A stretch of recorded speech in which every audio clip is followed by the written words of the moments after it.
Welcome back to the channel, guys. Today we are talking about spine angle at the top of your backswing. We're starting to get into some slightly deeper topics now as time goes on, but what I want to stress to you is that you do make sure that you go back and you really start to move through all of the videos. There is a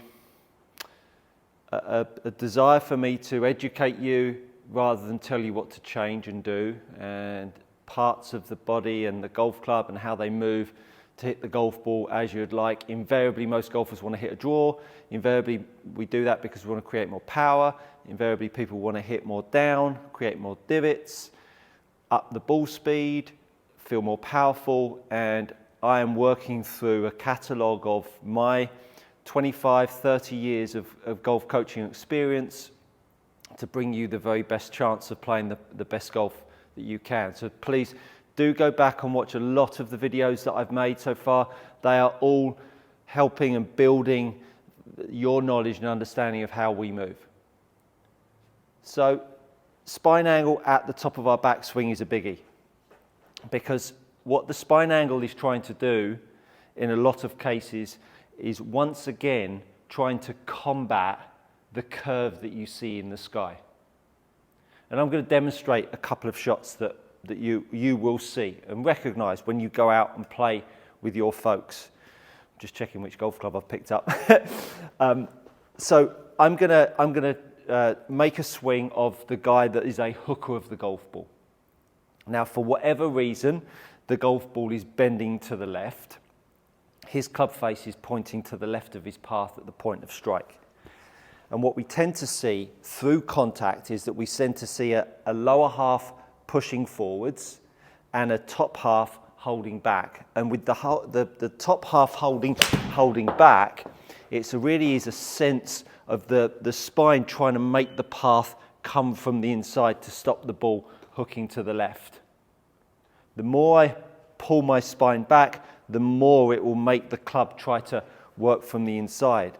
So when we look face on and I tip my spine to the left and then I rotate, we can see how the path of the golf club is going to enter the golf ball from out here. I now tip my spine to the right and I rotate. We can now see how the club wants to orientate itself from the inside. The pitch, therefore, of the spine will influence the track of the handle and the track of the club head. In most cases, when we see someone, a slicer of the golf ball, or someone that is hitting a left to right flight, we'll tend to see a spine tip more to the left. So the opposite to the shot that I've just shown you there, we tend to see more spine tip to the left, and then we start to see the golf club trying to move outside in and swing across the back of the golf ball. So on both of those shots, we saw a shift in path line. The first one was from the inside, the second one was from the outside. I'm not talking about face alignment here, I'm just changing the path line relative to my spine angle. Therefore, when you're looking at your setup, what I want you to do is take a little clip face on, and I want you to see the alignment of your left shoulder, your left hip, and your left ankle. And when we're at address, what I like to see is the left hip, the left shoulder, and the left ankle line up. So we start to have a little bit more of a gestured spine tip to the right. And part of the reason for that is that the right hand sits a bit more underneath the left hand, which elevates the left shoulder, and therefore the spine angle should tip a little bit more to the right. Now, if I tip the spine angle a little bit to the right, this is all for right-handed golfers, tip to the right, all of a sudden my hip should thrust itself a little bit further forwards. Now in my world, what I'd like to see is that spine angle retain itself.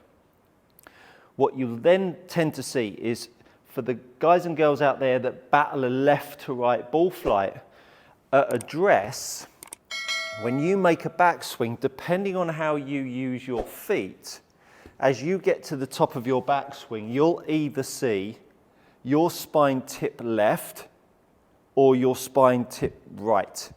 The more your spine tips right, the more inclined you'll be for someone to swing from the inside. The more your spine tips left, the more inclined you'll be to swing outside in.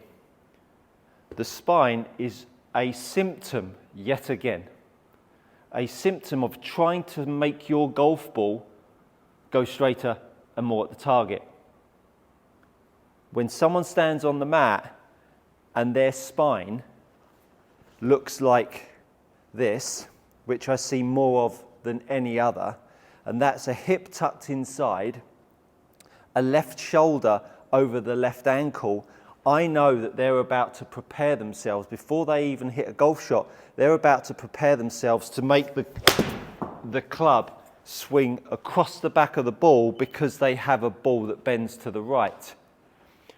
As soon as I see someone set up with their spine tipped back and their hip forwards, I know they're about to prepare themselves to hit a ball from the inside and make the ball bend to the left.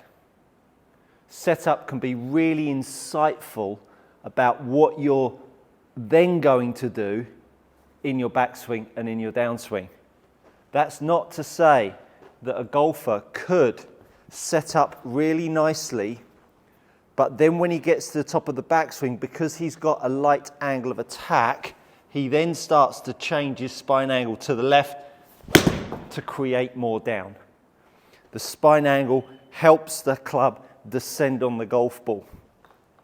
Therefore, spine angle really helps change path lines, but also encourage more down. Look at the angle of attack that I just produced there at 9.2 down. Because my spine was tipped more left, the club descended more, and I'm going to give you more insight here.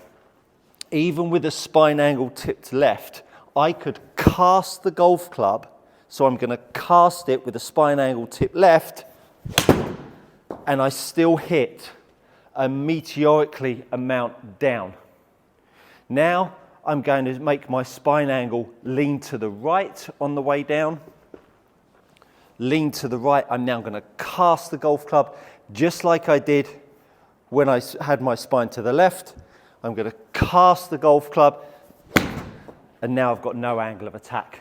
Whack the ground before, TrackMan won't have picked that data up, hit the ground early and the ball struck up. Spine angle makes a huge influence on path lines, attack angles, and it is a good way of managing shape in the sky. If you want to go about changing this spine angle, well, I've got a drill coming for you in a later video. But one step at a time. Let's learn about how we move, what the influences are on that movement. And if you want to find out how to change the bend of the ball in the sky, you want to go back and check out my grip series. You also want to check out the fade and draw video that I've done. So much content in there now, starting to build up your knowledge, hopefully, of understanding how this golf swing works. If that's been insightful, please like it, do share, subscribe while you're here, and I think you'll agree that's good coaching. See you next time.